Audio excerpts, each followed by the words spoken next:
ചന്ദ്രാപിന്നി ചാമക്കാല ബീച്ചിലുണ്ടായ വാഹനാപകടത്തിൽ മരിച്ച വിദ്യാർത്ഥി മുഹമ്മദ് സിനാന്റെ ഖബറടക്കം നടന്നു. ചാമക്കാല കടപ്പുറത്ത് ജിപ്സി മറിഞ്ഞാണ് 9ാം ക്ലാസ് വിദ്യാർത്ഥിയായ സിനാൻ മരിച്ചത്. പാലക്കാട് വാളയാറിലെ ആൾക്കൂട്ട കൊലപാതകം സർക്കാർ ഗൗരവമായാണ് കാണുന്നതെന്ന് റവന്യൂ മന്ത്രി കെ രാജൻ. കൊല്ലപ്പെട്ട രാംനാരായണന്റെ കുടുംബത്തിന് നഷ്ടപരിഹാരം നൽകും. തദ്ദേശ തെരഞ്ഞെടുപ്പിലെ ബൂത്ത് തല വോട്ടിംഗ് പാറ്റേൺ പരിശോധിക്കുമ്പോൾ കൊടുങ്ങല്ലൂർ നിയോജക മണ്ഡലത്തിൽ മുൻകൈ LDF-ന് 8,828 വോട്ടുകൾക്ക് LDF കൊടുങ്ങല്ലൂർ നിയോജക മണ്ഡലത്തിൽ മുന്നിട്ട് നിൽക്കുന്നു.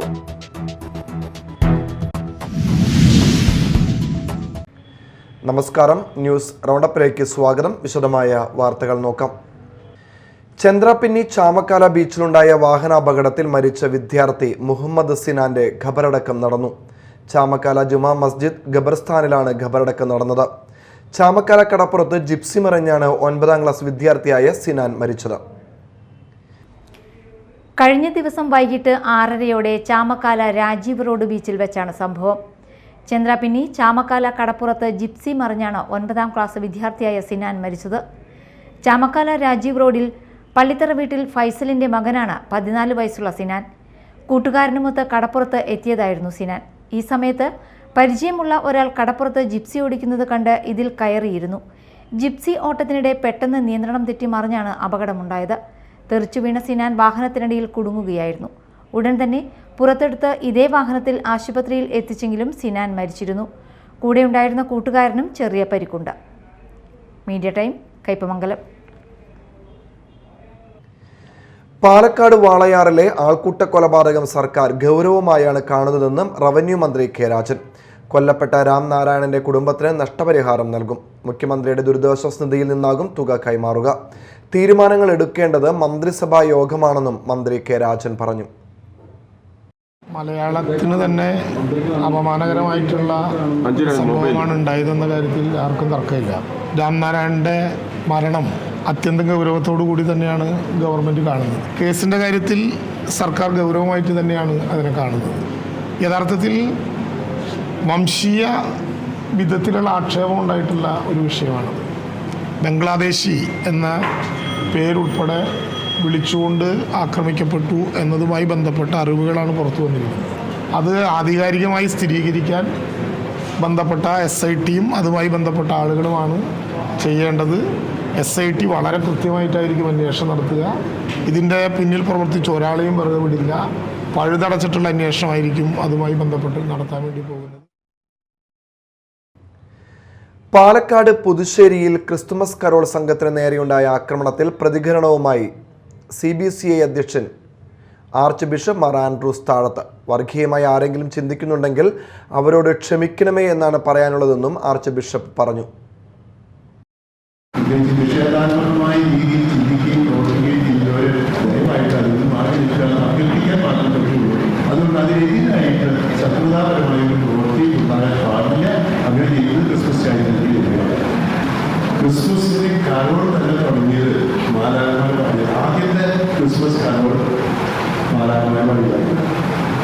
ആ പാടിയത് സകല ജനത്തിനും വേണ്ടിയുള്ള വലിയ സന്തോഷത്തിന് സാധുവാക്കാൻ. അതുകൊണ്ട് കരോള് എല്ലാവരുടെ സന്തോഷം ചെയ്താൽ അതിൻ്റെ ഇടയ്ക്ക് ഇതിനെ വർഗീയമായി അല്ലെങ്കിൽ പൊതുസമൂഹത്തിനെതിരായി ഇവനാരെങ്കിലും ചിന്തിക്കുന്നുണ്ടെങ്കിൽ അവരോട് ക്ഷമിക്കുമ്പോഴേ പറയാൻ പറ്റുള്ളൂ.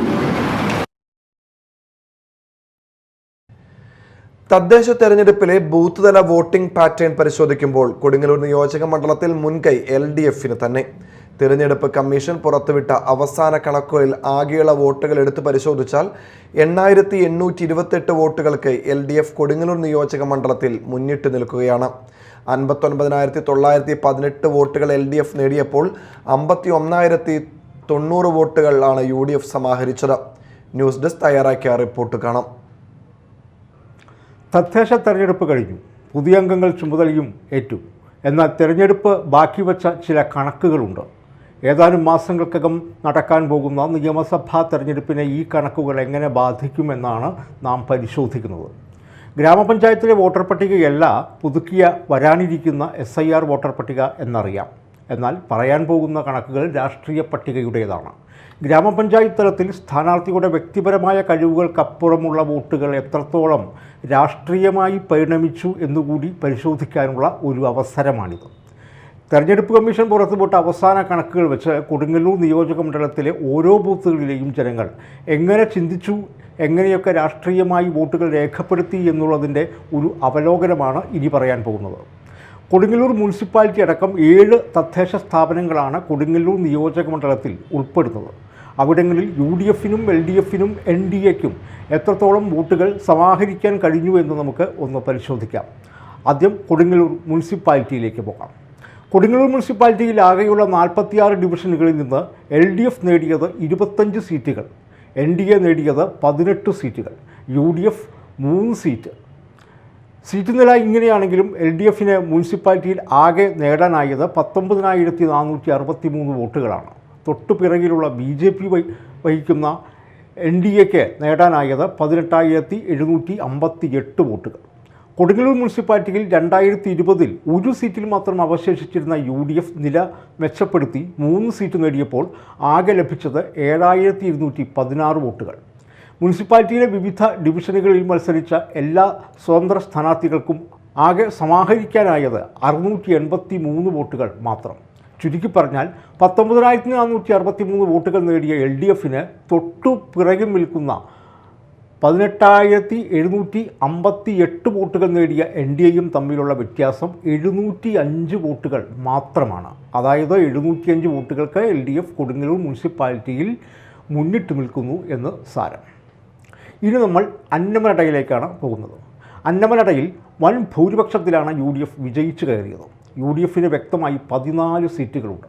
LDFന് 5ഉം ഒരു സ്വതന്ത്ര സ്ഥാനാർത്ഥിയുമാണ് അന്നമനട ഗ്രാമപഞ്ചായത്തിലെ കക്ഷിനില. 10,058 വോട്ടുകളാണ് UDF അന്നമനട ഗ്രാമപഞ്ചായത്തിൽ സമാഹരിച്ചത്. LDF 7,919 വോട്ടുകൾ നേടിയപ്പോൾ 1,830 വോട്ടുകളാണ് NDAയ്ക്ക് സമാഹരിക്കാനായത്. 793 വോട്ടുകൾ ഇതര പാർട്ടികളും സ്വതന്ത്രന്മാരും ഗ്രാമപഞ്ചായത്ത് തെരഞ്ഞെടുപ്പിൽ നേടി. നിലവിൽ അന്നമനട പഞ്ചായത്തിൽ 2,139 വോട്ടുകൾക്ക് UDF മുന്നിട്ട് നിൽക്കുന്നു. ഇനി കുഴൂർ ഗ്രാമപഞ്ചായത്തിലേക്ക് വന്നാൽ ആകെയുള്ള 15 വാർഡുകളിൽ 11ലും UDFനാണ് മുൻതൂക്കം. 2 വാർഡുകൾ LDFും 2 വാർഡുകൾ NDAയും നേടിയിട്ടുണ്ട്. വിവിധ വാർഡുകളിൽ നിന്ന് ആകെ മറ്റുള്ളവർ 800 വോട്ടുകളാണ് സമാഹരിച്ചിട്ടുള്ളത്. നിലവിൽ UDF 1,655 വോട്ടിന് ഇവിടെ മുന്നിലാണ്. പൊയ്യയിൽ UDFനാണ് ഭരണമെങ്കിലും UDF LDF വോട്ടിംഗ് ശതമാനത്തിൽ കാര്യമായ വ്യത്യാസമില്ല. 9 വാർഡിൽ UDFും 6 വാർഡിൽ LDFും UDF റിബൽ സ്ഥാനാർത്ഥിയായി മത്സരിച്ച് വിജയിച്ച ഒരു സ്വതന്ത്രനുമടക്കം 16 വാർഡുകളാണ് പൊയ്യ ഗ്രാമപഞ്ചായത്തിലുള്ളത്. ഇവിടെ LDFനേക്കാൾ UDFന് 145 വോട്ടുകൾ മാത്രമാണ് കൂടുതലായിട്ടുള്ളത്. അതായത് അടുത്ത നിയമസഭാ തെരഞ്ഞെടുപ്പിൽ എങ്ങോട്ട് വേണമെങ്കിലും ചാഞ്ഞേക്കാവുന്ന ഒരു ഗ്രാമപഞ്ചായത്ത് കൂടിയാണ് പൊയ്യ ഗ്രാമപഞ്ചായത്ത് എന്ന് നമ്മുടെ മുമ്പിലുള്ള കണക്കുകൾ വ്യക്തമാക്കുന്നു. ഇനി പുത്തഞ്ചിറ. 16 വാർഡുകളിലെ പുത്തഞ്ചിറയിൽ UDFന് 5 സീറ്റുകളും LDFന് 10 സീറ്റുകളും NDA 1 സീറ്റുമാണുള്ളത്. പുത്തഞ്ചിറയിൽ UDF ആകെ നേടിയത് 4,917 വോട്ടുകളും LDF 6,024 വോട്ടുകളും NDA 2,431 വോട്ടുകളുമാണ്. പല വാർഡുകളിലെ സ്വതന്ത്ര സ്ഥാനാർത്ഥികൾ എല്ലാവരും കൂടി 1,017 വോട്ടുകളും ഇവിടെ സമാഹരിച്ചിട്ടുണ്ട്. 10 സീറ്റുകൾ നേടി വലിയ മേൽക്കോയ്മയിൽ LDF പുത്തഞ്ചിറ ഗ്രാമപഞ്ചായത്ത് ഭരണം കൈയാളിയിട്ടുണ്ട്. എങ്കിലും LDFും UDFും തമ്മിലുള്ള വോട്ട് വിഹിത വ്യത്യാസം 1,107 വോട്ടുകൾ മാത്രമാണ്. അതായത് 1,107 വോട്ടുകൾക്ക് LDF പുത്തഞ്ചിറ പഞ്ചായത്തിൽ മുന്നിട്ട് നിൽക്കുന്നു. UDFും LDFും NDAയും തമ്മിൽ ഇഞ്ചോടിഞ്ച് മത്സരം നടന്ന മാള ഗ്രാമപഞ്ചായത്തിൽ ആകെയുള്ളത് 21 സീറ്റുകളായിരുന്നു.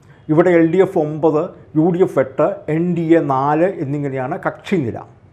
UDFന് ഇവിടെ നേടാനായത് 8,013 വോട്ടുകളാണ്. LDF 7,027 വോട്ടുകളും NDA 4,673 വോട്ടുകളും നേടി. 1,813 വോട്ടുകളാണ് മറ്റുള്ള സ്ഥാനാർത്ഥികൾ നേടിയത്. മാള ഗ്രാമപഞ്ചായത്ത് LDF ഭരിക്കും. എങ്കിലും വോട്ട് നില പരിശോധിക്കുമ്പോൾ 986 വോട്ടിന് UDF ആണ് മുന്നിൽ. ഏറ്റവും അവസാനമായി നാം വെള്ളാങ്കല്ലൂർ ഗ്രാമപഞ്ചായത്തിലെ നില കൂടി പരിശോധിക്കാം. 23 വാർഡുകളുള്ള വലിയൊരു ഗ്രാമപഞ്ചായത്താണ് വെള്ളാങ്കല്ലൂർ. ഇവിടെ 11 വാർഡുകളിൽ UDFും 10 വാർഡുകളിൽ LDFും 2 വാർഡുകളിൽ NDAയും വിജയിച്ചു കയറി. ഏറ്റവും വലിയ ഒറ്റ കക്ഷി എന്ന നിലയിൽ UDF തന്നെയായിരിക്കും വെള്ളാങ്കല്ലൂർ ഗ്രാമപഞ്ചായത്ത് ഭരണം കൈയാളുക. എന്നാൽ വെള്ളാങ്കല്ലൂർ ഗ്രാമപഞ്ചായത്തിലെ 23 വാർഡുകളിൽ നിന്ന് UDFന് സമാഹരിക്കാനായത് 9279 വോട്ടുകളാണ്. എന്നാൽ LDF ആകട്ടെ 9678 വോട്ടുകൾ ഇവിടെ കൂടുതൽ നേടി. 4040 വോട്ടുകൾ നേടിയ NDA ശക്തമായ സാന്നിധ്യം വെള്ളാങ്കല്ലൂരിൽ ഇപ്പോൾ അറിയിച്ചു കഴിഞ്ഞു. ഭരണം താൽക്കാലികമായി UDFനാണെങ്കിലും LDFനാണ് വോട്ട് ഇവിടെ കൂടുതൽ ലഭിച്ചിട്ടുള്ളത്. അതായത് 399 വോട്ടുകൾക്കാണ് LDF വെള്ളാങ്കല്ലൂർ പഞ്ചായത്തിൽ മുന്നിട്ട് നിൽക്കുന്നത്. ഇത് തദ്ദേശ തെരഞ്ഞെടുപ്പിലെ വാർഡ് തലങ്ങളിൽ നിന്നും വന്ന വോട്ടുകളാണ്. തെരഞ്ഞെടുപ്പ് കമ്മീഷൻ പുറത്തുവിട്ട അവസാന കണക്കുകൾ ഏതാനും മാസങ്ങൾക്കകം വരാനിരിക്കുന്ന നിയമസഭാ തെരഞ്ഞെടുപ്പിന് ഈ വോട്ടിംഗ് പാറ്റേൺ ആയിരിക്കില്ല എന്ന് ഏതാണ്ട് ഉറപ്പാണ്. എങ്കിലും ഈ കണക്കുകളെടുത്ത് പരിശോധിക്കുമ്പോൾ LDFന് ആശ്വസിക്കാം.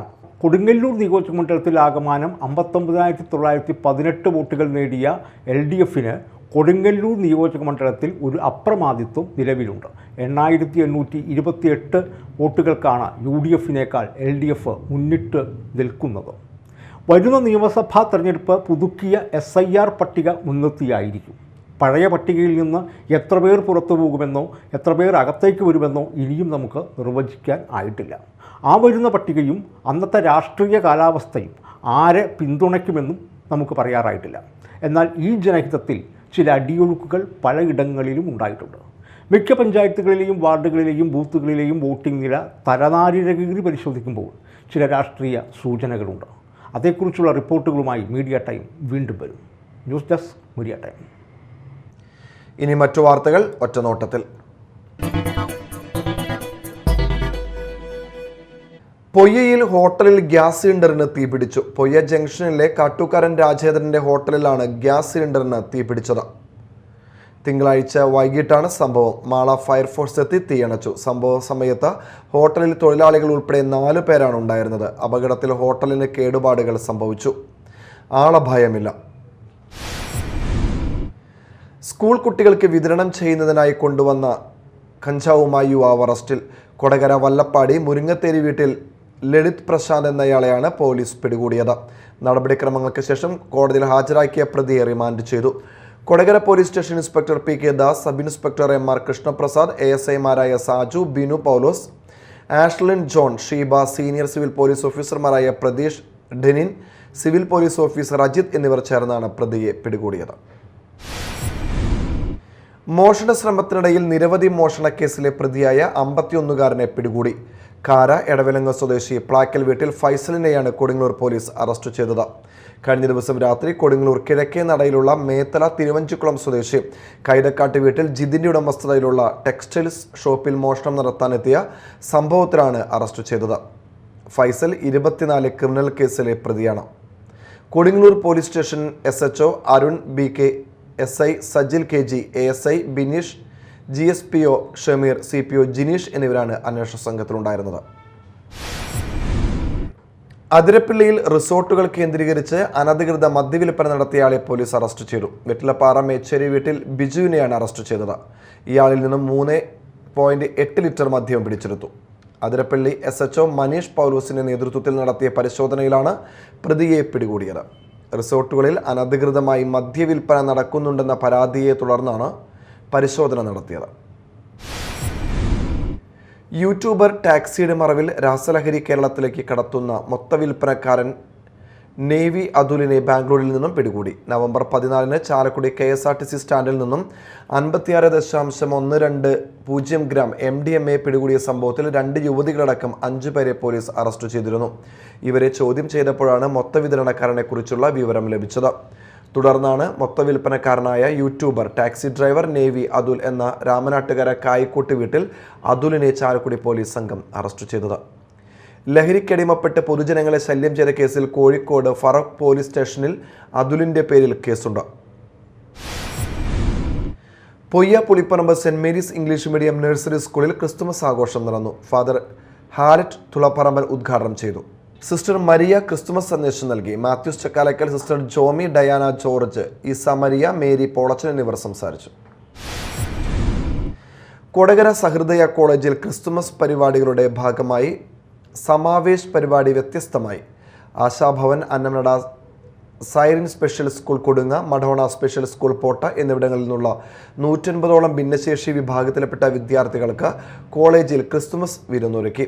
ജോഷി ചാക്കോ ഉദ്ഘാടനം ചെയ്തു. Sahrdaya college executive director Davis Chenganiyadan, principal doctor Joy KL, vice principal doctor K Karuna, father Sibin Vadappally, Ravi Vijayakumar, doctor MP Rajan, Samavesh convener Caroline Antony, student council chairman Adith Sanjay എന്നിവർ സംസാരിച്ചു. ചാലക്കുടി വാഴച്ചാൽ വനം ഡിവിഷൻ അതിരപ്പള്ളി പഞ്ചായത്തിലെ വിവിധ ട്രൈബൽ ഉന്നതികളിലെ വനിതകൾക്കായി നടത്തിവന്ന സൗജന്യ തൊഴിൽ പരിശീലന പരിപാടി സമാപിച്ചു. കുട നിർമ്മാണം, പച്ചക്കറി കൃഷി, പഴ സംസ്കരണം, അച്ചാർ, ജ്യൂസ്, സ്ക്വാഷ്, ജാം എന്നിവയുടെ നിർമ്മാണം തുടങ്ങിയവയിലാണ് പരിശീലനം നൽകിയത്. പരിശീലനത്തിൽ പങ്കെടുത്തവർക്ക് സർട്ടിഫിക്കറ്റുകൾ വിതരണം ചെയ്തു. സമാപന സമ്മേളനം വാഴച്ചാൽ വനം ഡിവിഷൻ ഓഫീസർ സുരേഷ് ബാബു ഉദ്ഘാടനം ചെയ്തു. Chalakudy excise assistant inspector KK Raju അധ്യക്ഷനായി. Sholayar range officer Alvin Antony, Vachumaram മൂപ്പൻ രാജൻ, K ശശികല, PP ഷാജി തുടങ്ങിയവർ സംസാരിച്ചു.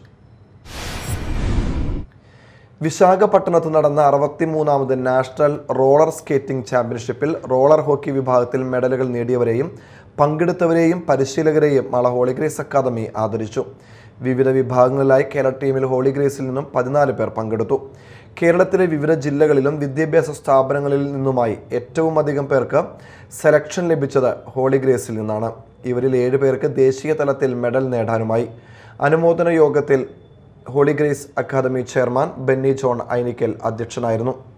Principal doctor PV Livia, vice principal Manu Devasya, academic director Amal J Vadakkan, skating chief coach S Lenin, coach Yasodharan തുടങ്ങിയവർ സംസാരിച്ചു. മാള കുരുവിലശ്ശേരി സെന്റ് മേരീസ് ദേവാലയത്തിലെ സെന്റ് ജോസഫ് യൂണിറ്റിന്റെ നേതൃത്വത്തിൽ ഗ്രീൻ ഫ്രെയിം എസ്റ്റേറ്റിൽ ക്രിസ്തുമസ് ആഘോഷം നടന്നു. യൂണിറ്റ് അംഗങ്ങളും കുടുംബങ്ങളും പങ്കെടുത്ത പരിപാടിയിൽ പ്രാർത്ഥനകളും കരോൾ ഗാനങ്ങളും ക്രിസ്തുമസ് സന്ദേശങ്ങളും ആഘോഷത്തിന് ആത്മീയ മികവ് നൽകി. ക്രിസ്തുമസ് കേക്ക് മുറിച്ചും പരസ്പരം ആശംസകൾ കൈമാറിയും അംഗങ്ങൾ സന്തോഷം പങ്കുവച്ചു. എറണാകുളം മഹാരാജാസ് കോളേജ് മൈതാനത്തായിരുന്നു കേരളത്തിന്റെ കന്നി കിരീട നേട്ടം. ഫൈനലിൽ കരുത്തരായ റെയിൽവേസിനെ 2-3 ഗോളുകൾക്ക് തകർത്തായിരുന്നു കേരളത്തിന്റെ ജയം. പ്രധാന വാർത്തകൾ ഒരിക്കൽ കൂടി. ചന്ദ്രാപിന്നി ചാമക്കാല ബീച്ചിലുണ്ടായ വാഹനാപകടത്തിൽ മരിച്ച വിദ്യാർത്ഥി മുഹമ്മദ് സിനാന്റെ ഖബറടക്കം നടന്നു. ചാമക്കാല കടപ്പുറത്ത് ജിപ്സി മറിഞ്ഞാണ് 9ാം ക്ലാസ് വിദ്യാർത്ഥിയായ സിനാൻ മരിച്ചത്. പാലക്കാട് വാളയാറിലെ ആൾക്കൂട്ട കൊലപാതകം സർക്കാർ ഗൗരവമായാണ് കാണുന്നതെന്ന് റവന്യൂ മന്ത്രി K രാജൻ. കൊല്ലപ്പെട്ട രാംനാരായണന്റെ കുടുംബത്തിന് നഷ്ടപരിഹാരം നൽകും. തദ്ദേശ തെരഞ്ഞെടുപ്പിലെ ബൂത്ത് തല വോട്ടിംഗ് പാറ്റേൺ പരിശോധിക്കുമ്പോൾ കൊടുങ്ങല്ലൂർ നിയോജക മണ്ഡലത്തിൽ മുൻകൈ LDF-ന്. 1828 വോട്ടുകൾക്ക് LDF കൊടുങ്ങല്ലൂർ നിയോജക മണ്ഡലത്തിൽ മുന്നിട്ട് നിൽക്കുന്നു.